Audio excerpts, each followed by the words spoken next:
지난주에 살균 소독하고 오늘은 이제 숙소에 왔는데 내일 우리가 비료 작업을 하려고 하는데 네. 비료 왜 뿌리는 거예요? 그러니까 식물이 살아가기 위해서는 뭔가 우리가 음식을 먹듯이 식물한테도 자라기 위한 어떤 밑거름이 되는, 사람으로 따지면 음식 같은 게 필요하겠죠. 그거에 밑바탕이 되는 게 비료예요. 안 뿌리면 안 되나?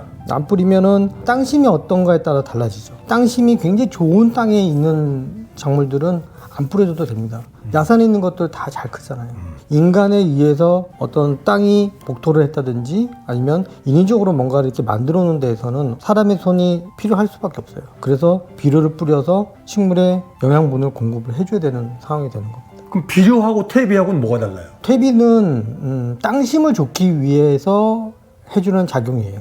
그래서 근본적으로 유기질 비료가 퇴비가 되는 거고, 무기질 비료가 우리가 흔히 말하는 비료인 거예요. 그래서 광물질로 만들어진 거는 무기질 비료, 동물의 어떤 분변이나 또 식물에 의한 어떤 잔사를 통해서 만들어진 그런 것들은 유기질 비료예요. 그 유기질 비료가 결국 퇴비가 되는 거예요. 일단 퇴비 얘기는 다음에 하는 걸로 하고. 그럼 비료의 종류는 몇 가지나 있어요? 크게 뭐 비료는 뭐 유기질 비료, 무기질 비료 크게 두 개로 나눠줄 수가 있고요. 화학 비료도 사용하는 거 있는 거고, 그 화학 비료 중에서도 유박이라든지 알비료, 그런 여러 가지 다양하게 요즘은 종류가 굉장히 많이 나와 있기 때문에. 비료도 그게 알비료가 뭐 복합비료, 가수용 알비료, 그다음에 원해용 알비료 여러 가지로 나뉘던데 많이 나죠. 뭐가 어떻게 달라있어 그게? 그거는 식물의 어떤 성장 속도라든지 영양분은 어떤 거를 필요로 하냐에 따라서 다 달라져요. 이게 3대 요소. 3대 요소뿐만이 아니고 20가지 넘게 영양 요소들 중에서 질소, 가장 기본적인 건 질소, 카리, 인산, 인산. 그렇게 세 가지인데, 거기에 이제 플러스 각종 미네랄들, 철, 구리, 그다음에 붕소,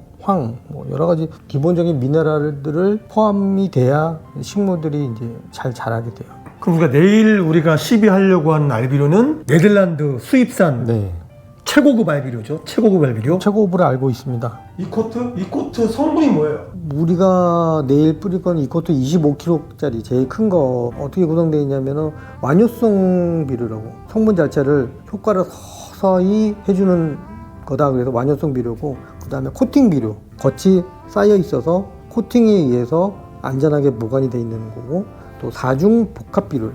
필수 영양분 NPK 플러스 마그네슘이 기본적으로 4개가 들어가 있는 복합 비료. 그래서 그렇게 구성이 돼 있고, 우리가 흔히 말하는 이코트나 드림코트 같은 그런 종류를 크게 우리가 얘기할 때는 제어 방출 비료라고 흔히들 얘기를 해요. 특정 시간 간격으로 이제 식물이 활성화가 될 수 있는 그런 어떤 형태로 그 식물의 영양소를 주기적으로 이렇게 제공을 해주는, 스마트팜에서 식물들한테 일일이 다 시간대별로 비율 다 조절해서 주듯이 우리가 그런 형상들을 최대한 제어를 하기 위해서 만들어진 형태의 그 비료 성분을 기후에 맞춰서 만들어진 형태의 어떤 비료예요. 그래서 날씨만 어느 정도 기본적인 어떤 요 틀 안에, 만약 영상 10도에서 영상 25도다. 그럼 그 사이에 어떤 기후나 상태가 되면은 이 비료가 활성화가 됩니다. 그래서 그 활성화된 비료가 결국은 그렇게 영양분으로 이렇게 쫙 퍼지는 거라서 늦어도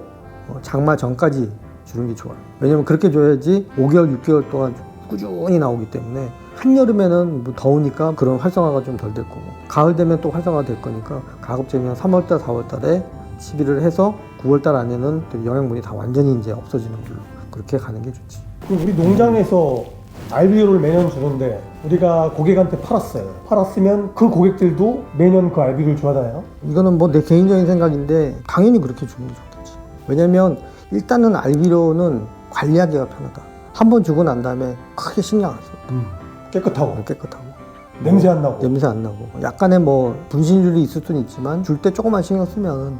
단점은? 비싸다. 그 대신에 이제 우리처럼 큰 평수에서 뭘 하려고 하면 노동력이 많이 들어가니까 그거에 대비하면 그게 그거다. 근데 각자 집안에서 뭐 이렇게 할 때는 금액 차이가 얼마 안 나니까 그렇게 알비료 쓰면은 오히려 더 편하고 상황 자체를 이제 제어할 수 있으니까. 이런 노지에 1000평 넘는 노지에 나무나 수국을 심어봤지만 근데 우리가 유박을 비료를 줘보면 벌레들이 많이 껴요. 근데 이 알비료는 그런 그 벌레들이 덜 낀다고 나는 그렇게.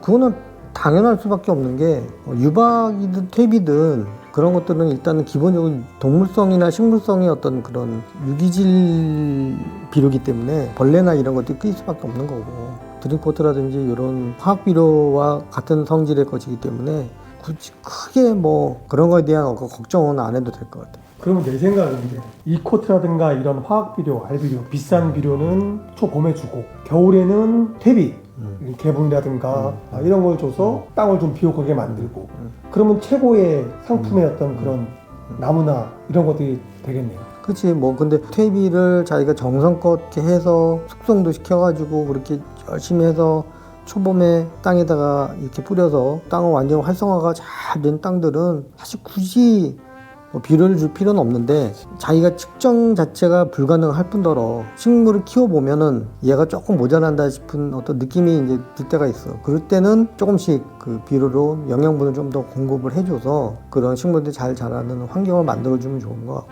그거를 알기에는 화학식이라든지 어떤 기간만 딱 정해져서 이렇게 뭐 무조건 줘야 된다 그런 건 아닌 것 같아요.